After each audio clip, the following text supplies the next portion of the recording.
but it is what it is with me. Everybody didn't come for the same agenda, Pastor Hall. Some of them come just to see what's going to happen. Some of them come to count numbers. Come on here. But I come to tell you, you in the right house to get set free. Can I preach the scripture? I have worked hard. I've worked hard and I've worked hard and I've endured many sleepless nights. I've been hungry and I've been thirsty. I've often gone without food. Can I preach the scripture? I've shivered in the cold without enough clothing to keep me warm. 2 Corinthians 11:22 through 28 in the New Living Testament says, Paul dealt with these issues in life. He was constantly being arrested, beaten, thrown out town, shipwrecked. No wonder Paul had such a hard time. No wonder he had a hard time finding people to go on trips with him. Listen, sometimes you just got to go by yourself. I remember the time, Miss Liz, I had a whole crew of folk following me. Come on here. God said, get rid of that one. Get rid of that one. Get rid of that one, and that one, because I can't do what I got to do with you, with them trampling up behind you, lying on you, scandalizing your name, talking behind your back. Lie, come on here. Hey, Bobo. You're in there. God said, I can't do it. Sometimes you ain't going to find nobody to make the trip with you. Many commentators, I'm going back to the word. Many commentators believe that Paul not only suffered a physical affliction, but that he suffered a mental or emotional affliction as well. I want to go there, but I'm going to keep going. I believe that may be a very real possibility for some of us. Well, I got to go there. I got to obey God. See, the problem with us is, Pastor, we want to come in all snooty. Come on, ladies. We want to come in all snooty. We want to come in all dressed up, looking all sanctimony. We want to come in like we got this thing all sold up, knowing we were crying Latin until it's out. All right.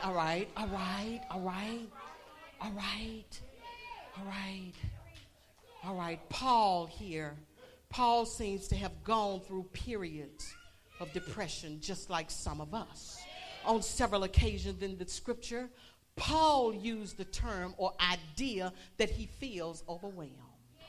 Paul may have suffered from some type of emotional distress that plagued him throughout his life. I'm almost about to go home, y'all. We all look to escape the pain in our lives. Time we get a headache, we reach for the aspirin bottle. Time we get a backache, we run to the doctor and get some hydrocodone because now we're ready to get high. Come on here. Time we get some pain. Come on here. Time we get in a little pain, we trying to find a way of escape. Paul wasn't no different. He really wasn't. We do know exactly what his affliction was, but we know that God never took it away from him. Look at what it says in 2 Corinthians chapter 12. I'm still there in the same chapter 12, verse 6 through 9 in the NIV said, to keep me from becoming conceited. Watch this. Because of these surpassingly great revelations, there was given me a thorn in my flesh, a messenger of Satan to torment me.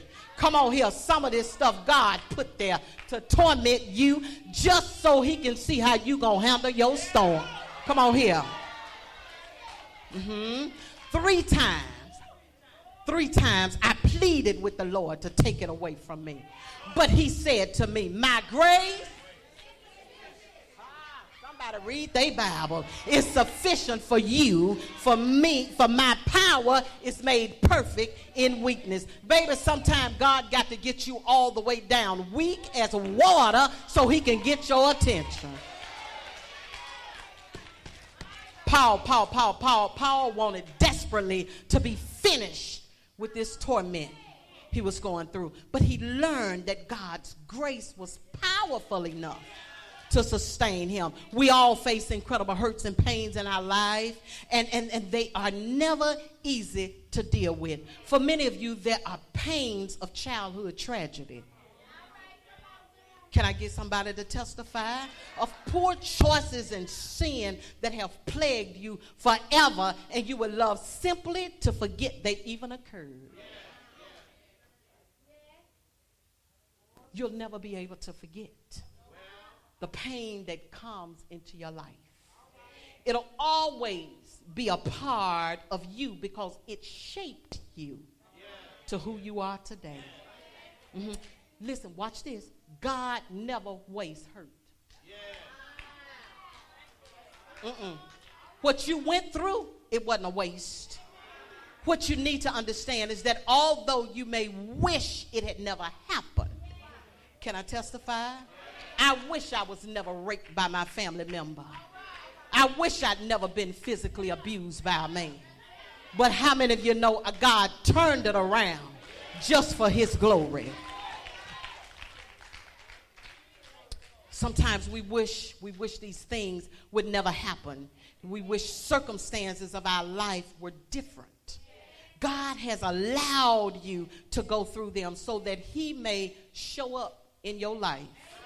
See, a lot of times, the problem is, Pastor Hall, a lot of times when we're going through situations, we want to run over here to see if, if I can get a few dollars over here, and I might got to turn a trick. Can I talk like I want to talk?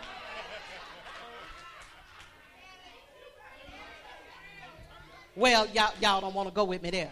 Sometimes I might have to go over here because this was my bag up and see if I can get a trick going over here. Come on here. Oh, y'all gonna act like that. Don't make me call you out because I see you in the house.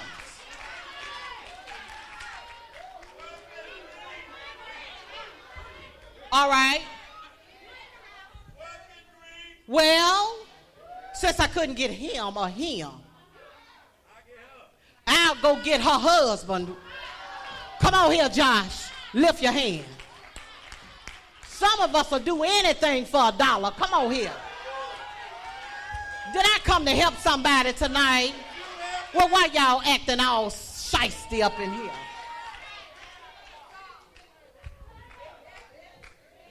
God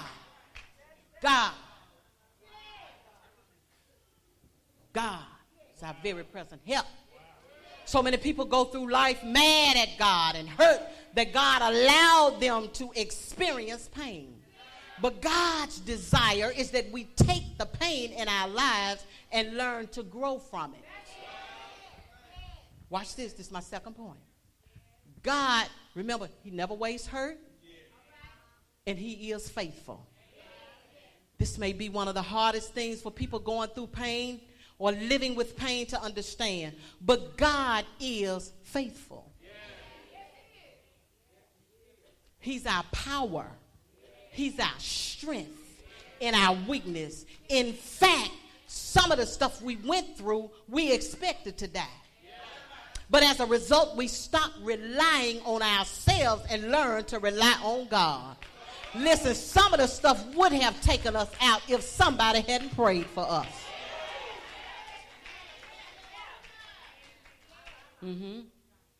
Yes. Paul lets us know that even when he thought he was going to die, he relied on the power of God to sustain him. The very pain in your life is what you think may kill you. And in reality, maybe it will. There are things in our lives that will kill us, but God is able to deliver us from death.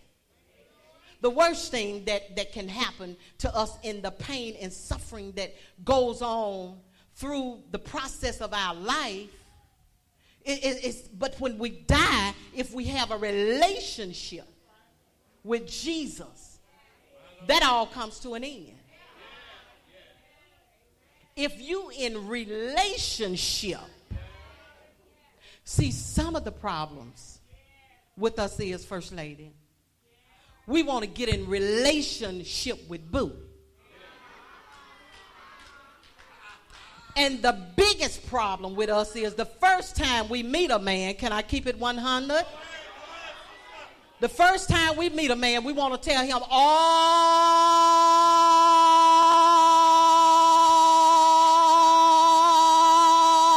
the stuff that he did.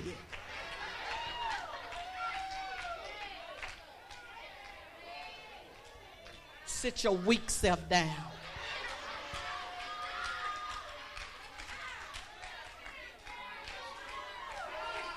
You don't tell no man all your business. Come on here, somebody.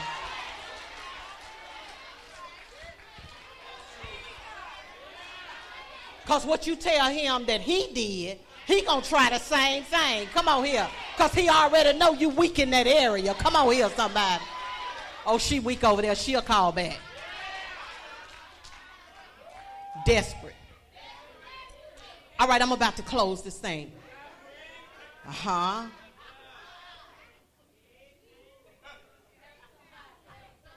Help somebody.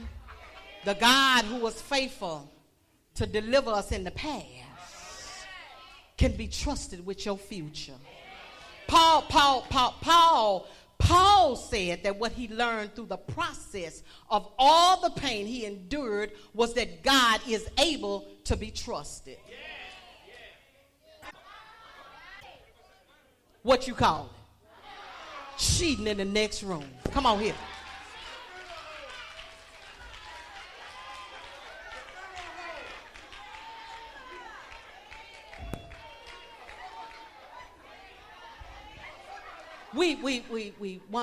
I'm going back to the scripture. Have a seat. One of the problems we have in our lives is that we have such a limited scope of what is taking place. We see only our perspective and not God's perspective. Maybe I don't know. Maybe God's design for your life is not to take away your pain, but to use what you have learned to minister into the lives of others.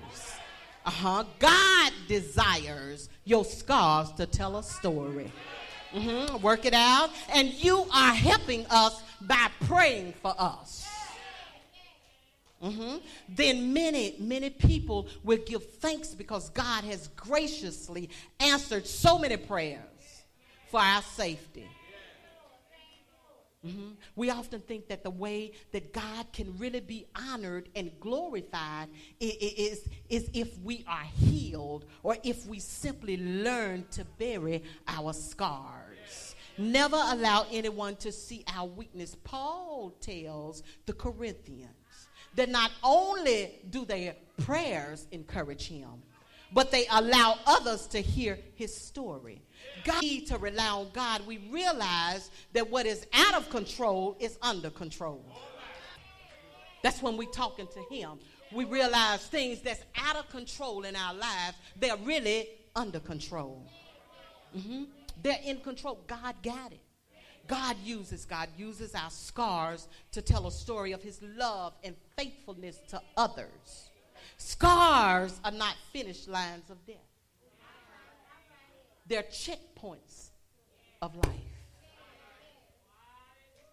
They're checkpoints of life. You know how you're going through a toll booth? You get to this checkpoint? Well, that's what your scars are. They're checkpoints. I went through this. I went through that, but I made it out. Come on here. One of the problems we have in the Christian community is that we are afraid to talk about our scars. I'm about to go home for real now.